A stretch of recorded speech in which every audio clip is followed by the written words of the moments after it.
Hello दोस्तों, स्वागत है आपका अपने यूट्यूब चैनल अंबुज पाठशाला में।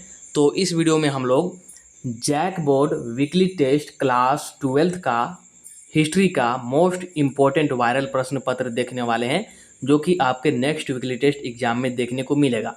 आपका नेक्स्ट वीकली टेस्ट एग्जाम होने वाला है 28 सितंबर को। तो चलिए वीडियो को स्टार्ट करते हैं। और वीडियो को स्टार्ट करने से पहले हमारे चैनल पर नए हों तो चैनल को सब्सक्राइब करके जरूर रख लीजिएगा। साथ ही वीडियो को अपने दोस्तों के पास भी शेयर कर दीजिएगा, क्योंकि वीडियो बहुत ही ज़्यादा इम्पोर्टेंट होने वाला है। और इस वीडियो में हम लोग ऑब्जेक्टिव प्लस सब्जेक्टिव दोनों यहाँ पर क्वेश्चन देखने वाले हैं। ठीक है, तो ऑब्वियसली वीडियो इंपॉर्टेंट होने वाला है।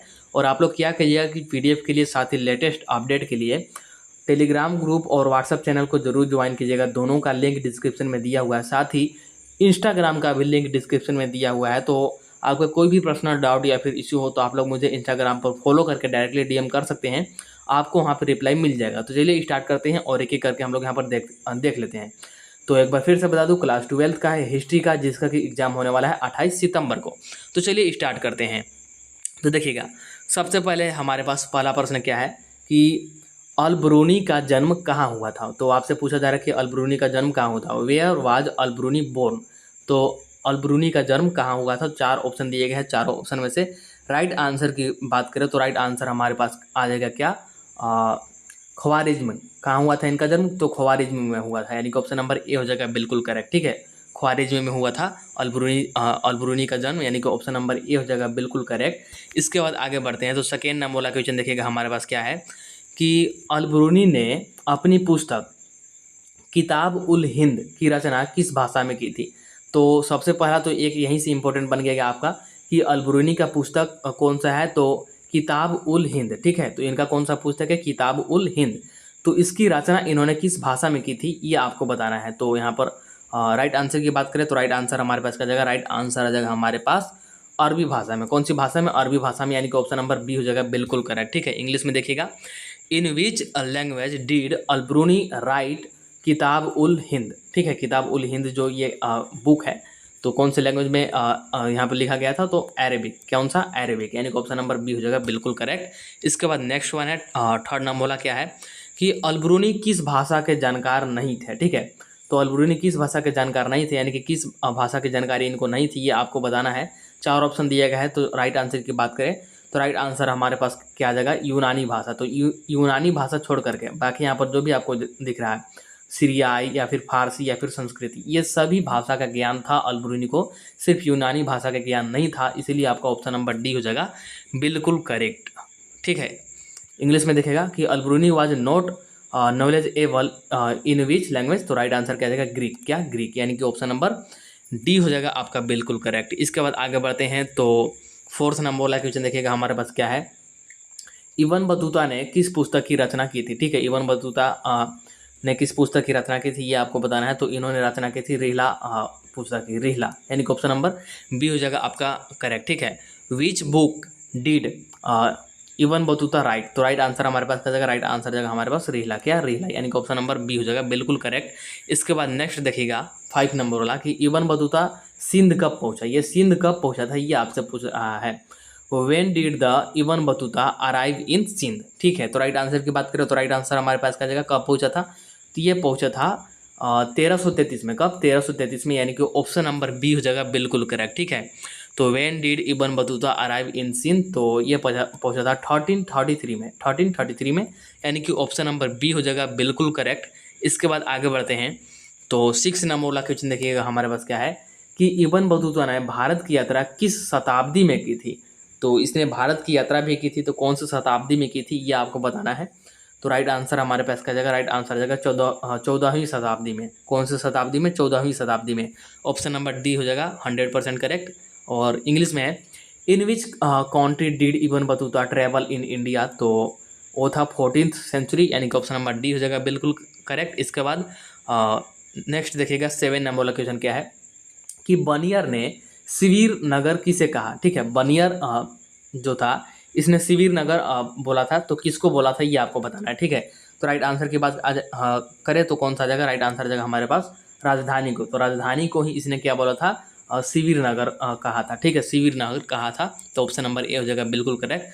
To what did Bernier refer as a camp city, तो कैपिटल को। तो option number option number A हो जाएगा बिल्कुल करेक्ट 7 नंबर वाले क्वेश्चन का। इसके बाद देखिएगा नेक्स्ट वन 8 नंबर वाला है हमारे पास, क्या है, फ्रांसिस बर्नियर कहाँ के निवासी थे। तो फ्रांसिस बर्नियर कहाँ के निवासी थे ये आपको बताना है। तो ऑब्वियसली फ्रांसिस लगा हुआ है तो फ्रांस का ही होगा, तो ऑप्शन नंबर ए हो जाएगा बिल्कुल करेक्ट। क्या जाएगा, ऑप्शन नंबर ए हो जाएगा हमारे पास करेक्ट, ठीक है। Where was Francis Bernier resident of, तो फ्रांस का ही था, तो ऑप्शन नंबर ए हो जाएगा करेक्ट। इसके बाद आगे बढ़ते हैं तो 9 नंबर वाला क्वेश्चन देखिए हमारे पास, क्या है, किसने लाहौर में 12 वर्षीय बालिका को सती होते देखा था, ठीक है। तो लाहौर में 12 वर्षीय बालिका को सती होते किसने देखा था। तो राइट आंसर की बात करें तो राइट आंसर आ जाएगा हमारे पास बर्नियर। किसने, बर्नियर ने, यानी कि ऑप्शन नंबर सी हो जाएगा करेक्ट। देखिएगा इंग्लिश में कि who witnessed at a 12 year old girl performing sati in Lahore. तो राइट आंसर क्या आ जाएगा, राइट आंसर हमारे पास आ जाएगा बर्नियर, यानी कि ऑप्शन नंबर सी, ठीक है। इसके बाद नेक्स्ट वन और जो कि लास्ट वन भी है ऑब्जेक्टिव का, क्या है कि इब्न बतूता के अनुसार तारा बदाद किस प्रकार का बाजार था, ठीक है। तो अकॉर्डिंग टू इब्न बतूता बताना है ना, जो तारा बाजार था ये किस प्रकार का बाजार था। इंग्लिश में क्वेश्चन देखते हैं एक बार। According to Ibn Battuta what kind of market was Tara Bazaar. तो राइट आंसर की बात करें तो राइट आंसर हमारे पास क्या आ जाएगा, राइट आंसर आ जाएगा हमारे पास गाने वाले व्यक्तियों का। कैसे व्यक्तियों का बाजार था, तो गाने वाले व्यक्तियों का, जो मतलब गुनगुनाते रहते हैं वैसे व्यक्तियों का। तो सिंगर्स मार्केट कैसा था, सिंगर्स मार्केट, यानी कि ऑप्शन नंबर डी हो जाएगा 110% करेक्ट। इसके बाद आगे बढ़ते हैं तो आगे है हमारे पास सब्जेक्टिव प्रश्न, और सबसे पहले 2 मार्क्स वाले हैं जो कि आपको एक वाक्य में या फिर एक वर्ड में आंसर करना होगा। तो पहला देखिए, मतलब पहला दूसरा का ऐसे मैंने यहाँ पर कर रखा है क्योंकि सबसे पहले 2 मार्क्स वाले हैं, ठीक है। तो देखिए पहला है कि अलबरूनी ने किस पुस्तक की रचना की थी। तो अलबरूनी ने किताब उल हिंद नामक पुस्तक की रचना की थी, जो कि ऊपर अभी ऑब्जेक्टिव में भी आया था। इसके बाद देखिए सेकेंड है, इब्न बतूता कहाँ के निवासी थे। तो इब्न बतूता मोरक्को के निवासी थे। कहाँ के, मोरक्को के निवासी थे। इसके बाद आगे बढ़ते हैं तो 2 नंबर वाला हो गया, ये है आपका 3 नंबर वाला। और हाँ, यहाँ पर सब्जेक्टिव मैंने इंग्लिश में लेना भूल गया, लेकिन अगर कोई इंग्लिश वाले स्टूडेंट होगे तो कमेंट कर दीजिएगा। इसका जो इंग्लिश वर्जन है सब्जेक्टिव वाले का, ऑब्जेक्टिव का तो मैंने बताया ही, सब्जेक्टिव वाले का तो टेलीग्राम ग्रुप और व्हाट्सएप चैनल में मैं सेंड कर दूंगा, ठीक है। तो देखिए क्या है, सती प्रथा के कौन से तत्व ने बर्नियर का ध्यान अपनी ओर खींचा। तो राइट आंसर क्या जाएगा कि बर्नियर सहित प्रायः सभी यात्रियों ने भारत में महिलाओं की स्थिति पर विशेष ध्यान दिया।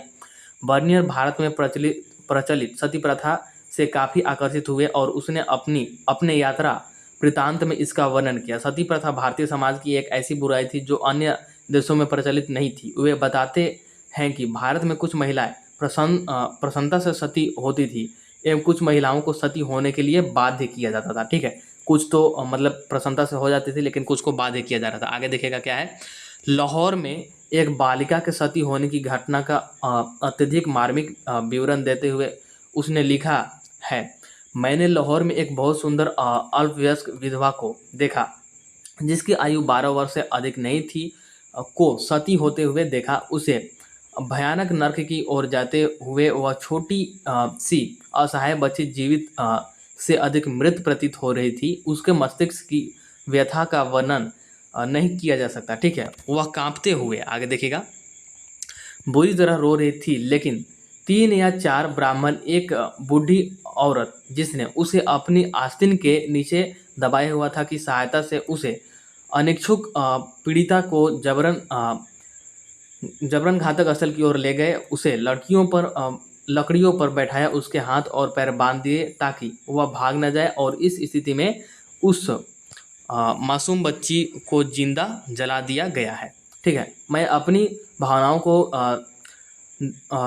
दबाने में असमर्थ था कि सती प्रथा के अंतर्गत अनिच्छा, व्यथा, व्यवस्था एवं सहायता जैसे तत्व ने बर्नियर का ध्यान विशेष रूप से आकर्षित किया था। तो ये हो जाएगा राइट आंसर। एक्चुअली ये 3 मार्क्स के हिसाब से देखा जाए तो बहुत लंबा आंसर है, आप लोग इसको शॉर्ट करके भी लिख सकते हैं क्योंकि यहाँ पर इतना डिटेल में लिखा गया है, आप लोग इसको शॉर्ट कर सकते हैं, ठीक है।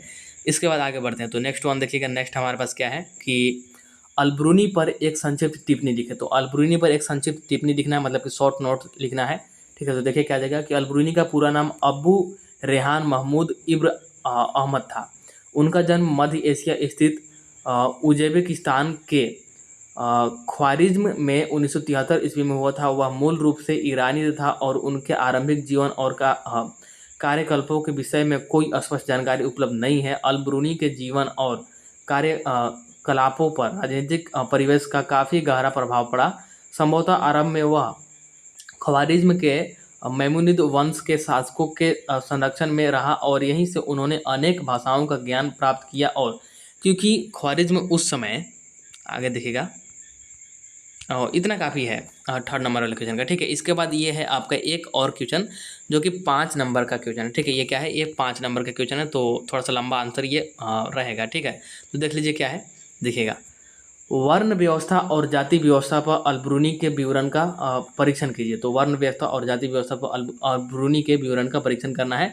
तो ये जो आपको यहाँ पर दिख रहा है, इसका स्क्रीनशॉट आप लोग ले लीजिए और इसको लिख लीजिएगा, ठीक है। यहाँ पर मैं आपको दिखा दे रहा हूँ।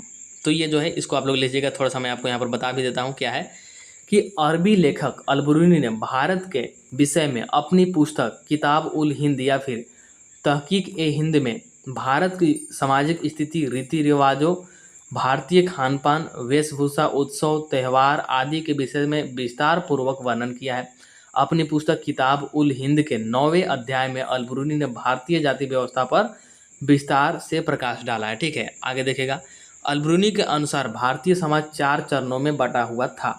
तो अल ब्रूनी के अनुसार भारतीय समाज कितने चरणों में बटा हुआ था? 4 में। कौन से? ब्राह्मण, क्षत्रिय, वैश्य और शूद्र, जैसा कि होता है, ठीक है। इसके बाद क्या है कि इन चारों में जो ब्राह्मण है सर्वश्रेष्ठ थे और इनकी उत्पत्ति ब्रह्मा के सिर से हुई थी।